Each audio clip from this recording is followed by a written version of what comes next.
今回は水系クリエイターの内田と井上で解説していきます。よろしくお願いいたします。よろしくお願いします。竜王石の岩組だと思うんですけど、はい、どのようなところからこのアイデアが出てきましたか？そうですね、今回の水槽は、新潟の笹川流れの、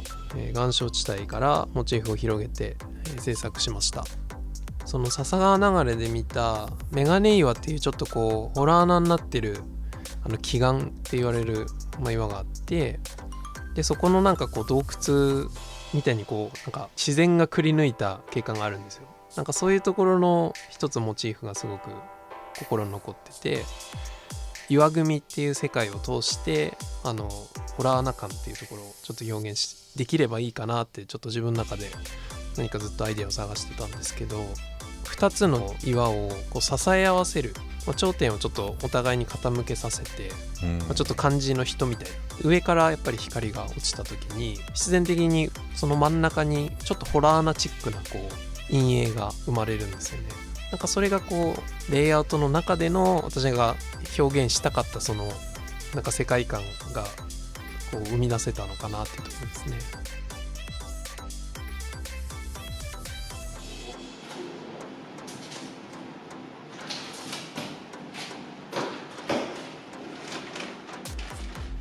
この辺はいつも通りですね。下草を主に使うので岩組って有機質を使う水槽よりもやっぱ盛り土とかそういった、ソイルの総量が多くなるので定床の作りっていうのを最初すごく大事にしますね。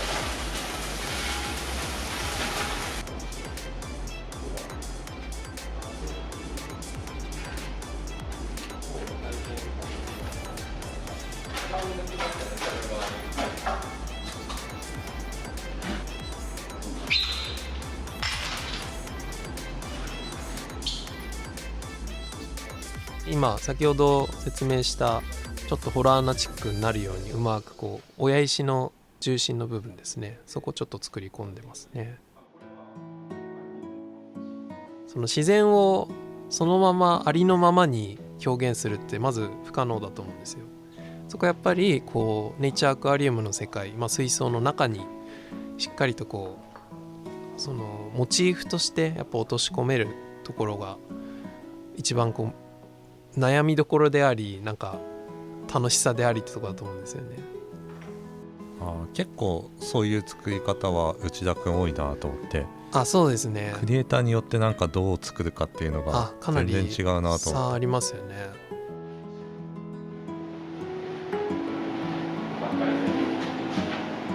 で、イメージとしてやっぱり竜王石って原本にある景色な感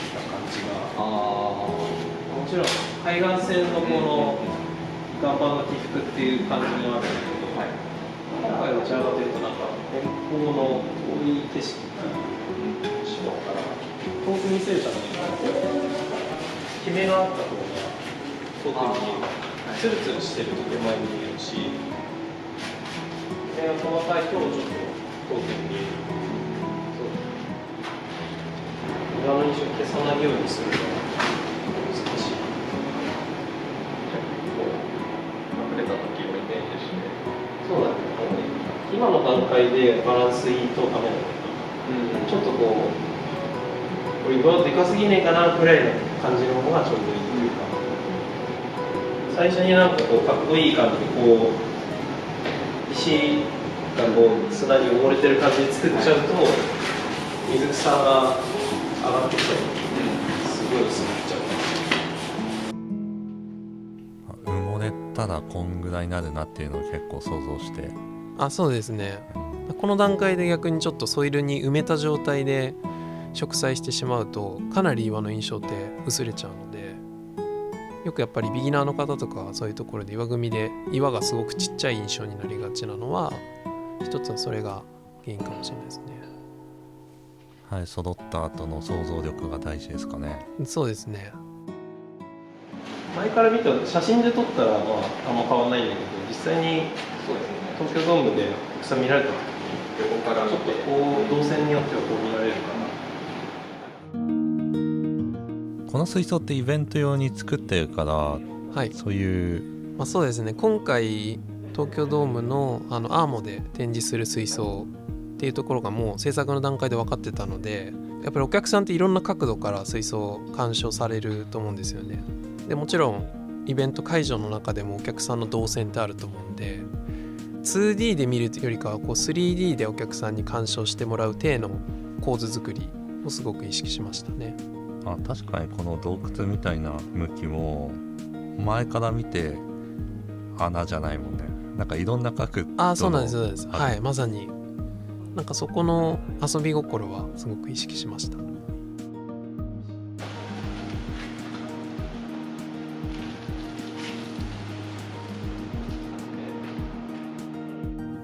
そういうの入れたら立体的になりましたね。そうですね。やっぱり岩組において盛り土っていうのはすごく大切で、前から見た時のこう遠近感であったりとか、こう立体的に見えるところの演出においてはかなり有効ですよね。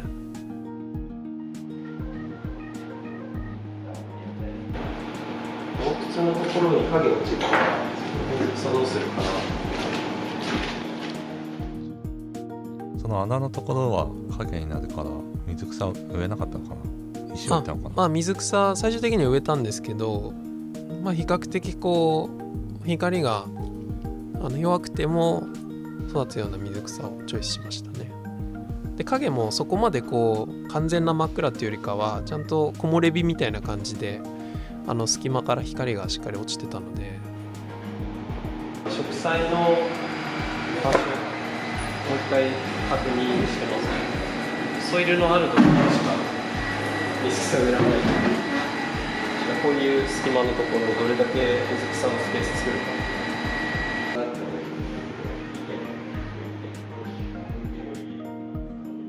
最初に岩礁地帯からモチーフをもらったって話なんですけど、また水草の植栽に関してはちょっと考え方が違くて、今回の植栽に関しては私は結構山岳地帯の本当に低木な、標高が上がると植物ってかなり背が低くなるんですけど、なんかその時のこう木々のこう混ざり合いだったりとか、なんかそういう色味の混ざってる感じを水草として水草水槽でどう表現するか、これもまたモチーフの話になるんですけど、じゃあモチーフが必ずしも1個じゃないっていうか、そのまま表現するっていうわけではないっていうか。そうですね。そこもかなり多分私のレイアウトスタイルの特徴かもしれないですね。一つの自然景観から一つの水槽を作るわけじゃなくて、今まで見てきた複数の自然景観をちょっとミックスしたりとかしますね。いろんな世界から刺激を受けて感動を受けてインスピレーションをもらうっていうのはすごい大事なことかなと思ってて、言ったら音楽とかからアイディアとか得れる可能性もあるかなってちょっと今後のレイアウトにワクワクはしてるんですけど、やっぱり自然から学ぶってところのなんか原点は常に意識してて、水草の種類に関しても、構図の組み方はもちろんなんですけど、やっぱ自然のこの法則性にはやっぱり沿わないとダメだと思うんですよね。やっぱりネイチャーアクアリウムの一つのテーマである長期維持っていうところ、長期的にやっぱり何かを続けるってやっぱ無理があったら続かないと思うんですよね。無理がないように作り上げるには、じゃあ水槽の中でどうすればいいかってなった時に、やっぱりしっかりとこう自然を観察して、でその自然が持ってる何かこうなんか言葉にちょっとするの難しいんですけど、なんか法則性みたいのを、自分の中にしっかりインプットして、いざこうやってアウトプットで作品作りってなった時に、今まで見てきたこう感動とかがこう自然となんかこう無意識で出てくるっていうのが結構私の中では理想だったりするんですよね。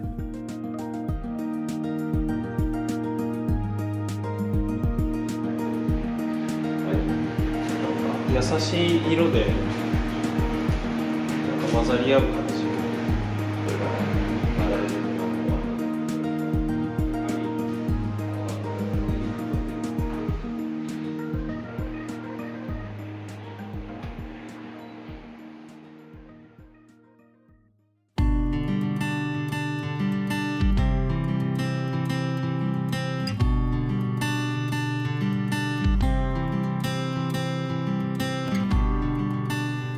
構図のことに関しては結構聞けたと思うんですけど、はい、植栽で何かポイントとかってありますか？そうですね、今回ポイントとしてはリシアをかなり比率を上げて使用してますね。これなんでかっていうと、今回イベント用の水槽でしたので、実際にこうネイチャーアクアリウムを知らないお客様が直接生で見るっていう機会なので、水草の中でも特にこう光合成量が多くて、こう酸素をこうキラキラとこう抱えてる景観を見れる、リシアを多く使用しましたね。赤系はテネですかな？そうですね、この中継につなぎで入ってるのはテネルスですね。ちょっとこう水草がこう混ざり合ってる感じ分かりますかね、この雑草感というか、こういうところの表現がやっぱりこう山岳地帯のなんか植生からちょっとアイディアを得てたりするんですよね。これ魚は何ですか？これはアマパエンシスですね。竜王石でいう魚のチョイスの仕方っていうのはやっぱりこう清涼感があった方がすごくマッチすると思うんですよね。そういう意味でこう蛍光色を持ってて、かつ小型種っていうところでアマパエンシスはすごく今までの多分岩組レイアウトで多分使われてないんじゃないかな。なのでちょっとこう表現として面白いかなというところ